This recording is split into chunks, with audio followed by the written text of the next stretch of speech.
Esta es una emisión central especial de Noticias Caracol que iniciamos a esta hora por la confirmación de la muerte del presidente de Venezuela, Hugo Chávez Fría. ¡Te queremos! ¡Que para descanse, que el Señor le tenga la gloria! ¡No, mi presidente! Ha fallecido el comandante presidente Hugo Chávez Fría. De esta manera, hace ya casi 11 años, el ahora presidente de Venezuela, Nicolás Maduro, anunciaba la muerte de Hugo Chávez, quien había gobernado Venezuela desde 1999. Esa enfermedad era el cáncer.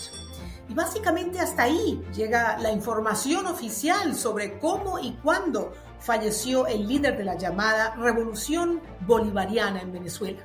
Son muchas las preguntas que aún existen sobre cómo fue la muerte de Hugo Chávez. ¿Por qué? Porque casi toda la información sobre su enfermedad y muerte se manejó con extremo secretismo desde el gobierno. Sin embargo, hay mucha más información extraoficial sobre cómo y cuándo y en qué momento se enfermó de ese cáncer. Pero uno de los periodistas que casi siempre sabía lo que estaba pasando era Nelson Bocaranda. En su columna de los Runrunes, en su programa de radio y en su cuenta de Twitter, muchas veces publicó información confidencial y que el gobierno mantenía en secreto. El periodista que informó al respecto, aún antes de que el régimen reconociera que Chávez estaba enfermo, fue Nelson Bocaranda. Y con él vamos a hablar a partir de ahora para averiguar qué pasó con lo que pasó.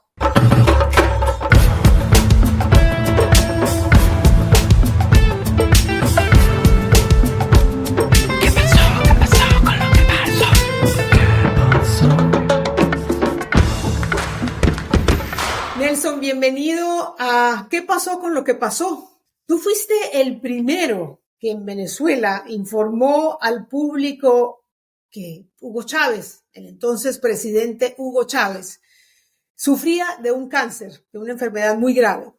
Cuéntanos cómo te enteraste y por qué estas fuentes o esta fuente decidió compartir esta información contigo. Bueno, primero que nada, el agradecimiento, además el éxito que te deseo en todo esto que estás haciendo siempre ha sido muy bueno y me encanta, además estoy encantadísimo, además orgulloso de que me hayas invitado al programa. Bueno, pues mira, yo creo que ciertamente fue para mí ha sido para mí el hito más grande en los 60 años de profesión que ejercí diaria. Pues el viernes 24 de junio de ese año, el año 2011, que está Chávez en Venezuela de presidente, resulta que me llama la fuente cubana a las 2. Yo estaba en la playa, en Playa Azul, una organización que está en el litoral para descansar, y nos habíamos ido a pasar el fin de semana allí, y me llama una fuente cubana y me dice, quería que supiera que el presidente Chávez iría a anunciar en los próximos días que tenía un cáncer que le había empezado en una rodilla, no terminaron de hacerse los exámenes en Venezuela y nada, sino que se fue para Cuba, y entonces me dijeron, eso va a ser anunciado dentro de poco, bueno, para que usted tenga la primicia, el presidente va a ser tratado, va a ser todo. Bueno, entonces nada, yo agarré y claro, yo no iba a guardar esa primicia así, de una vez, Claro. en la madrugada, no dormí toda la noche para esperar primero que se atreviera algún medio a publicarla, porque yo estaba trabajando, hacía los runrunes que era una página nuestra, pero tenía la conexión, era con el diario El Universal, que era donde yo escribía los runrunes antes de, con la censura que vino y con el miedo que tenían de publicar todo, abrí la página de runrunes junto a mi hijo, para tener una libertad de no tener que depender de otro medio. Runrunes, la columna de Nelson Bocaranda, ya era muy leída en Venezuela, pero a partir de ese momento se convirtió en un sitio de consulta obligada. Cuando el presidente regresara sano y salvo o falleciera, era que yo iba a romper el silencio, y ese compromiso lo mantuve pues hasta ayer. El único medio que revelaba los secretos de Estado que el gobierno chavista no pudo ocultar. Entonces, efectivamente, me dicen que ellos no pueden publicar eso, a no ser que yo lo publique primero en Runrunes, porque como Runrunes era responsable era yo, ellos preferían que lo publicara yo primero y que el Universal, que era el diario con el que estaba trabajando y haciendo Runrunes, que lo ponía después porque tenían temores con el gobierno. Efectivamente, eso fue un sábado en la madrugada, toda la madrugada estuve escuchando el cuento de Cuba, las fuentes después corroboré yo con otra gente, total que amanecí el domingo, le dije al Universal, mira, públicala, que ya yo la publiqué el sábado en Runrunes, y el domingo la publicó el Universal, copió mi columna de ese lado, y entonces fue cuando se supo eso. Cuando eso estalla la información, nadie se atrevía a decir nada, nadie, y creían que había, bueno, me dijeron, a mí me dijeron desde que era gay hasta que era enemigo del régimen, desde que era ligado a la derecha hasta que era ligado a la izquierda, es decir, inventaron cuanto pudieron para tratar de mentirme. Nada, efectivamente, se publica el domingo en el Universal, completa, en escrito, en el periódico, y entonces sale uno de ellos, que después también salió Jagua, que era uno de los ministros, y le dijo, mire, este desgraciado, con otras palabras, de Bocaranda ha dicho que usted tiene un cáncer, y Chávez le dice, pues es verdad, tiene la razón, lo voy a anunciar muy pronto. Así fue que entonces se regó de inmediato todo, y bueno, Chávez confesó 4 días después de yo haberlo anunciado, después de casi 5 días. Yo lo dije el domingo, el jueves anunció y lo dijo que él tenía un cáncer. Eso se repitió después porque la segunda operación, que también fue en Cuba, venía una tercera operación que iba a ser en Fueron Cuba. 4, ¿no? Fueron 4 operaciones. Sí, en esa tercera, él fue a Venezuela, fue a su zona, a la zona de su vivienda y su familia y todas sus cosas, se pegó ese viaje, y cuando se baja del avión allá en tu estado natal, Elías Jagua, que era el vicepresidente, se le acerca al avión y le dice con todas las malas palabras, ese hijo de su madre, Nelson Bocaranda, dice que usted lo van a operar otra vez y tal, eso es un cretino, está inventando todo eso, y le dice Chávez, cállate, vale, es verdad, lo voy a anunciar en media hora. Entonces allí se quedaron ya, como dirían los chiquillos, patidifusos, no sabían qué hacer, porque lo que yo le estaba diciendo era lo que estaba pasando. Y Chávez, como yo lo respeté, me lo dijo él, tú siempre me respetaste en una reunión que tuvimos una vez antes de que se fuera, mira, yo, presidente, yo esta información que publiqué, claro, él sabía que todo eso venía de Cuba, que habían sido los informantes. ¿Por qué lo mandó a sacar? ¿Por qué Fidel salió con eso? Porque, bueno, no sé. La primera de las 4 operaciones a las que fue sometido Hugo Chávez fue el 10 de junio de 2011.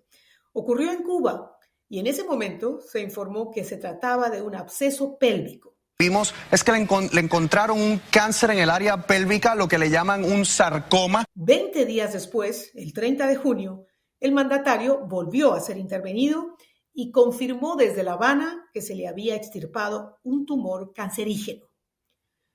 Chávez fue declarado libre de cáncer poco más de 3 meses después de este anuncio. Pero en febrero de 2012 tuvo que regresar a La Habana para una tercera cirugía. Eso fue apenas unos días después de que Enrique Capriles se consolidara como su único oponente de cara a las elecciones presidenciales de octubre de ese mismo año.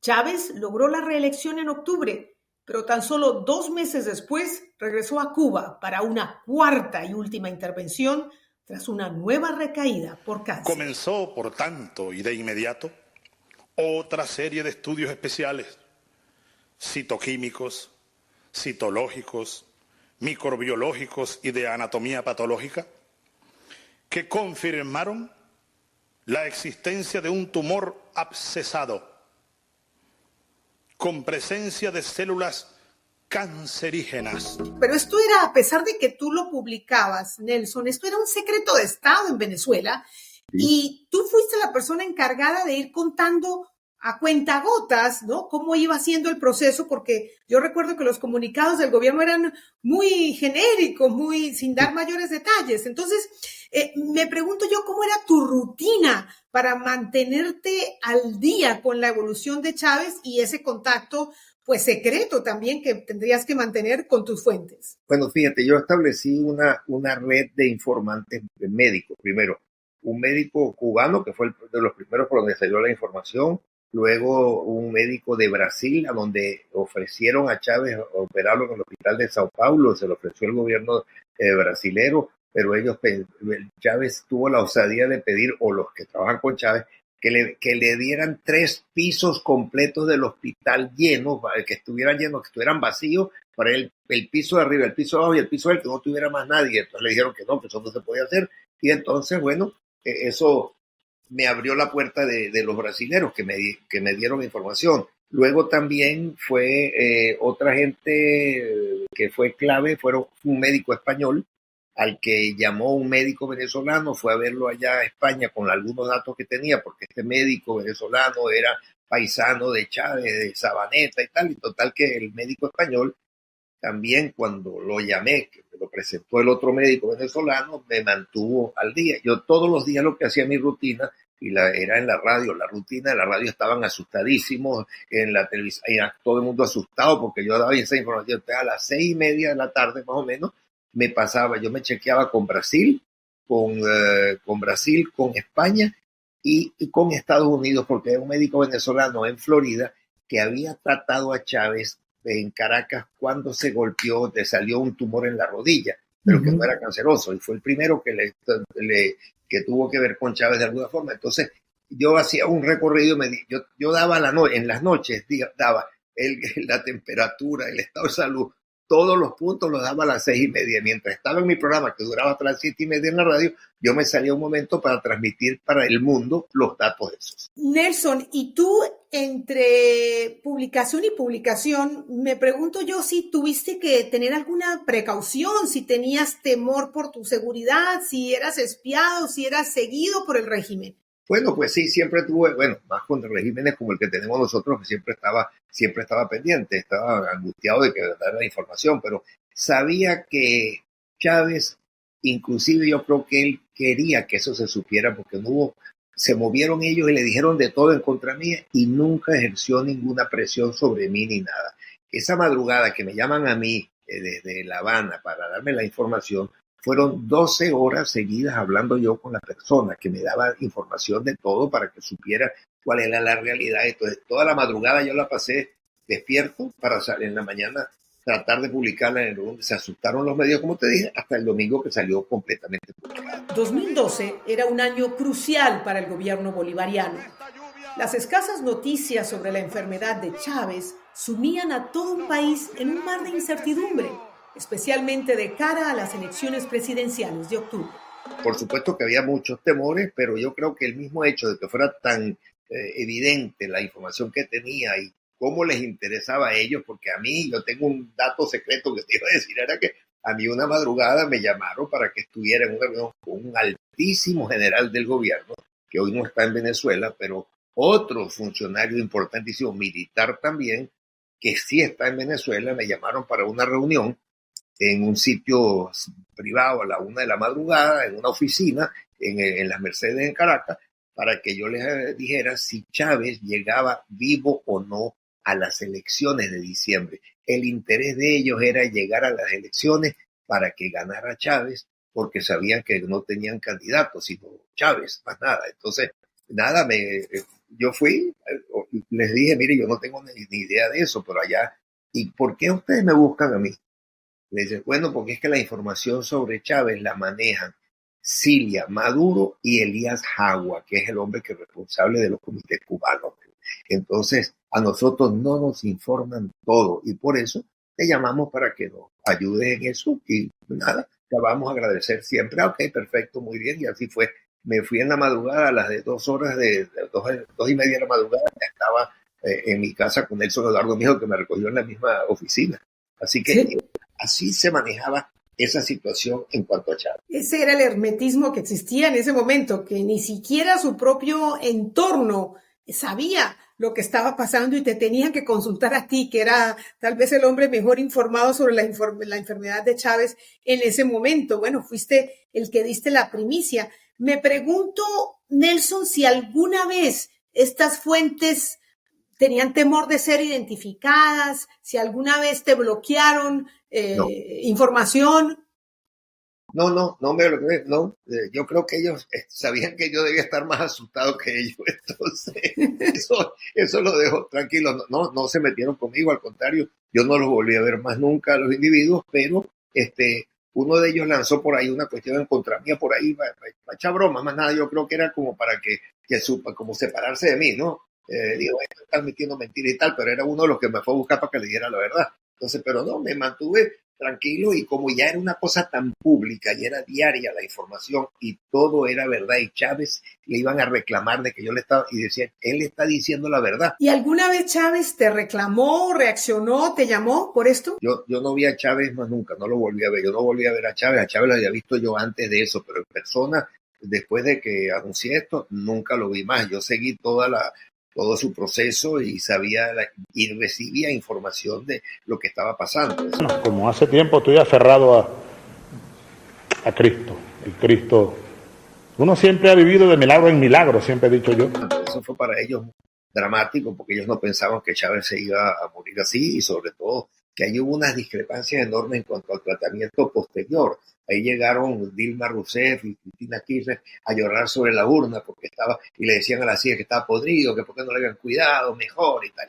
Ahí hubo una novela negra en torno a ese velorio tan largo y todo eso. Lamentablemente, pues el hombre muerto, y cuando llegaron a Cristina Kirchner y Dilma Rousseff, Cristina lloraba y decía, ¿cómo han permitido? Llamó a la CIA, tienen que hacer algo, no pueden dejar que el cadáver se pudra, tienen que sacar. Ahí había un secreto enorme también de noche. Cerraban la academia militar y una empresa funeraria de Caracas le hacía, junto con una empresa colombiana que fue la que trajo, de la que le alquilaron una ambulancia de vidrio para mostrarlo después en un recorrido por Caracas. Allí se dieron cuenta que no llegaron a embalsamarlo y tuvieron que aplicarle de noche algo terrible, por lo que lloró Cristina Kirchner, y Dilma Rousseff se puso tristísima que tenían que meterle formol de noche y lavarlo con formol y volverlo a poner otra vez en la mañana ahí. Entonces fue algo muy doloroso para la familia y para ellos también, porque bueno, fue algo muy grotesco, pues, lo que se vivió. Y bueno, yo seguí informando, inclusive cuando dijeron que era el cadáver, yo informé y dije, eso no es ningún cadáver, amigos, son piedras lo que llevan allí a recorrerla por la ciudad, y no me negaron en absoluto nada. Eso fue verdad, porque Chávez no lo mandaron, no lo pasearon a él, pasearon fue una cantidad de piedras metida en un féretro. Pero en Capilla Ardiente era él, y obviamente yo estuve cubriendo esto, y eran colas y colas y colas de gente para ir a despedirse, y estuvo allí en Capilla Ardiente por días, así que bueno, hasta que finalmente le dieron sepultura. Hubo muchas especulaciones, Nelson, sobre el día y el lugar donde murió Hugo Chávez. Maduro anunció su muerte el 5 de marzo de 2013. Mi pregunta para ti es, ¿cuándo y dónde murió Chávez? Bueno, Chávez murió en Caracas, donde estaba. No se murió en Cuba, como dijeron por ahí. Chávez se murió en Caracas. El día ese, 5 de marzo de 2013. Yo tenía la información de que ya estaba a él lo habían conectado a un respirador, y era lo que lo mantenía vivo. Ellos quisieron prolongarlo lo más que pudieron para preparar respuesta electoral y todo eso, y eso lo mantuvieron enchufado allí. Ya deciden que ya no aguanta más el cuerpo, y deciden que, bueno, ya tienen que desconectarlo, pero lo desconectan y piensan que se va a morir inmediatamente, y no, duró 2 horas más. En vez de morirse a las 2 que lo desenchufan, se muere como a las 5:30 o algo así, que es cuando ya desconectado total, el cuerpo, el respirador que le habían puesto, lo mantenía en vida, y no se habían dado cuenta. Al quitarle esto, demoró, entonces, en vez de demorarse, que creían que iba a ser una cosa de 10 minutos, demoró como casi 1 hora, y es el momento. Él muere en Caracas. Nelson Bocaranda fue incluso la fuente de consulta de algunos presidentes y embajadores de la región que querían saber la suerte que corría Hugo Chávez. Es así que fíjate que el último día del año, el 31 de diciembre, víspera del 1 de enero de ese año, yo estaba en Sudáfrica con la familia, de Navidad, en vacaciones, con todos mis hijos, y entonces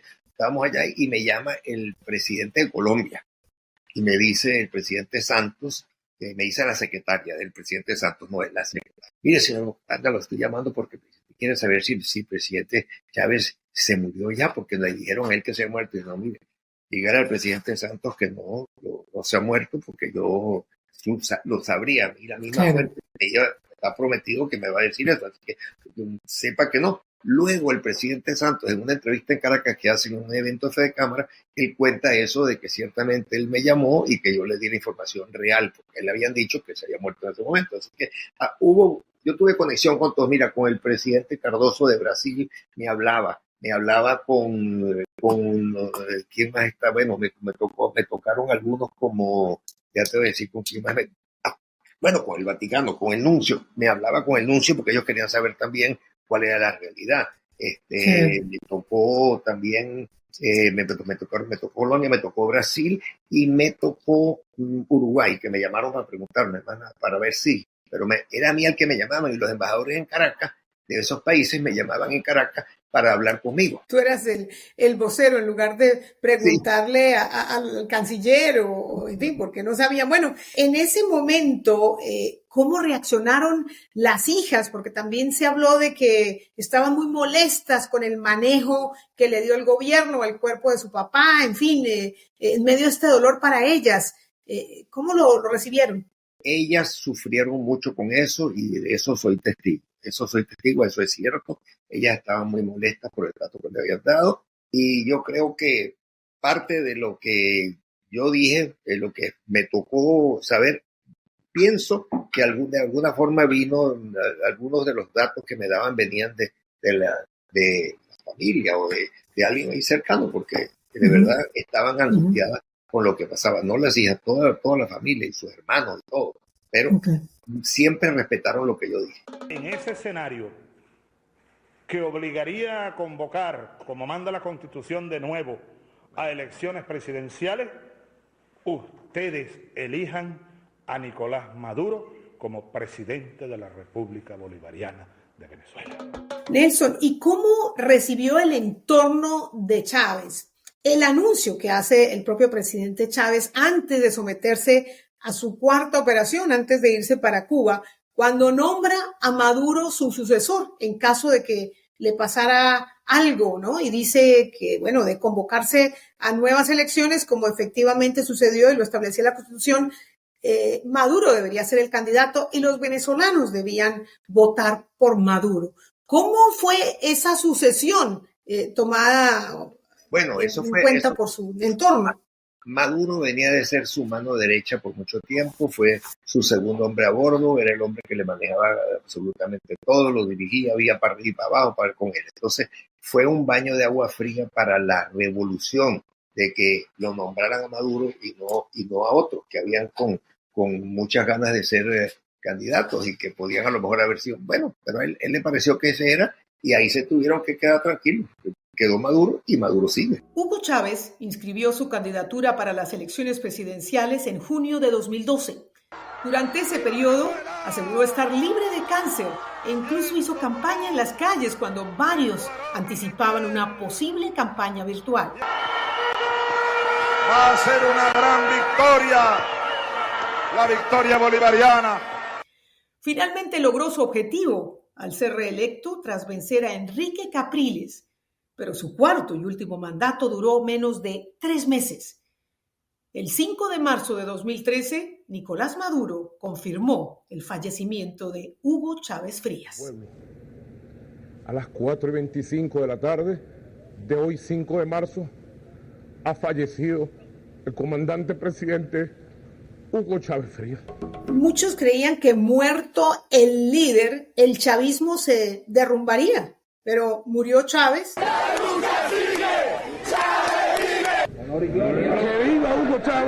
Ganó las elecciones Maduro cuando se convocaron nuevas elecciones. Y bueno, de la muerte de Chávez hace ya 11 años. Así que me pregunto, ¿qué efecto tuvo la muerte de Chávez para Venezuela? Bueno, el efecto de la muerte de Chávez es que, nada, hemos ido empeorando. Si veníamos mal, nos hemos puesto peor. Pero no ha habido ninguna atisbo de que puede mejorar la situación ni nada, porque cada día hemos estado más comprometidos con un retroceso, lamentablemente. Además, los medios, yo después de 60 años me retiro precisamente porque no puedo hablar de nada, no se puede hablar, la censura es muy grande, han eliminado muchísimo, más de 300 estaciones de radio, le han quitado los permisos, es decir, ha pasado de todo. Entonces no tenemos información real, no tenemos información cierta a través de los medios porque les está prohibido por todos lados. Entonces, es muy difícil hacer ejercicio de periodismo así. Claro. Te retiraste entonces de los medios. ¿Qué pasó en tu vida a partir de ese momento? Sigo ligado, por supuesto, en Twitter y otra cosa, pero ya estoy en Rurunes de director, de todas maneras, pero estoy trabajando con Rurunes, pero ya el diarismo de radio, de televisión diaria, después de 60 años, ya dije, me toca la familia. Me toca la familia. Es hora. Y ya para terminar, Nelson, con estas elecciones primarias en las que la oposición escogió a su candidata María Corina Machado, quien está inhabilitada, ahora parece que el gobierno ha establecido un proceso para habilitarla, para cumplir un acuerdo ¿no? con la mediación de Noruega y el que Estados Unidos presiona. ¿Cómo anticipas que va a desarrollarse el próximo proceso electoral? Es demasiado difícil predecir uno qué pueda pasar en Venezuela, estando inclusive adentro de Venezuela. No sabemos qué puede pasar, ahí puede haber sorpresa en cualquier momento. Ellos no quieren definitivamente, no aceptan todavía que María Corina ganó como ganó, porque realmente lo que más le ha dolido al gobierno es que la votación de María Corina mayoritaria fue en las zonas populares, las zonas que ellos alguna vez fueron su bastión, las que lo llevaron al poder a Chávez y a mantener a Maduro. No, hoy es ella la líder absoluta, es decir, las votaciones fueron contra viento y marea, lluvias, truenos, había de todo, y los pobres, los más humildes, los más necesitados, fueron los que fueron a votar por María Corina. Y eso ya ellos querían quitarle, han hablado de que le quitan la van a inhabilitar y no sé cómo, de todo han hecho, pero yo creo que eso va a ser imposible eliminarle esa posibilidad de que por lo menos sea que compita allí. Eso, lo que pasa es que allá las noticias nos cambian en horas, de un día para otro, y toman una decisión y le echan para atrás y vuelven otra, y la presión americana y la presión de aquí y al otro lado. Nada, hay que esperar. Vamos a esperar con buena suerte de que recuperemos la democracia otra vez, que es lo que todos queremos. Desde luego. Y a 11 años de la muerte de Chávez, ¿qué le espera al chavismo de cara a esta elección? ¿Cuánto apoyo electoral mantiene todavía? Ha disminuido muchísimo, no te tenía el porcentaje aquí, pero ha bajado muchísimo, porque bueno, ya no hay las bolsas CLAP que les daban, ha llegado a ser unas bolsas de podredumbre, de mala comida, de todas cosas descuidadas. No hay el apego que hubo en algún momento cuando había dinero y todo eso. Tenemos ahorita perdidos de PDVSA 23,000 millones de dólares y hay 1,000 detenidos en principio y no se sabe dónde está el dinero, no se sabe dónde están los presos, así que con esa incertidumbre estamos caminando. Pues Nelson, tendremos que esperar a ver qué sucede de cara a este nuevo proceso electoral que tendrá en vilo a Venezuela y a buena parte de nuestra región. Gracias por acompañarnos en qué pasó con lo que pasó. Sabes que soy un admirador tuyo desde hace mucho tiempo y te queremos muchísimo todos en la familia. Qué amable, qué amable. Igualmente, Nelson, muchísimas gracias por aceptar charlar con nosotros. Un abrazo. La historia cambió en Venezuela a partir de la muerte de Hugo Chávez. El régimen, liderado por Nicolás Maduro, endureció su posición frente a la oposición tras ganar unas elecciones que fueron muy controvertidas. Con la imposición de más sanciones de otros países para buscar una salida democrática, la crisis económica y de derechos humanos se agravó. Entonces, millones de venezolanos siguieron emigrando de su país, esperando regresar a una Venezuela libre y próspera. Eso no ha sucedido. Mientras tanto, la oposición, que tenía en aquel entonces mayoría en el Congreso, fracasó en su intento de derrocar a Maduro, eligiendo a Juan Guaidó como el presidente legítimo de los venezolanos. Pero bueno, esa es otra historia que ya es historia. Maduro sigue en el poder y la incertidumbre continúa de cara a las próximas elecciones presidenciales de Venezuela en octubre de 2024. ¿Se repetirá la historia o los venezolanos podrán contar con unos comicios en los que haya total garantías para todos los aspirantes, unas elecciones que sean justas, que sean transparentes y se respeten los resultados? Esa respuesta no la sabemos. Gracias por acompañarnos. Los esperamos en la próxima edición de ¿Qué pasó con lo que pasó? Y no se les olvide suscribirse al canal y activar las notificaciones, además de dejarnos sus comentarios. Hasta la próxima.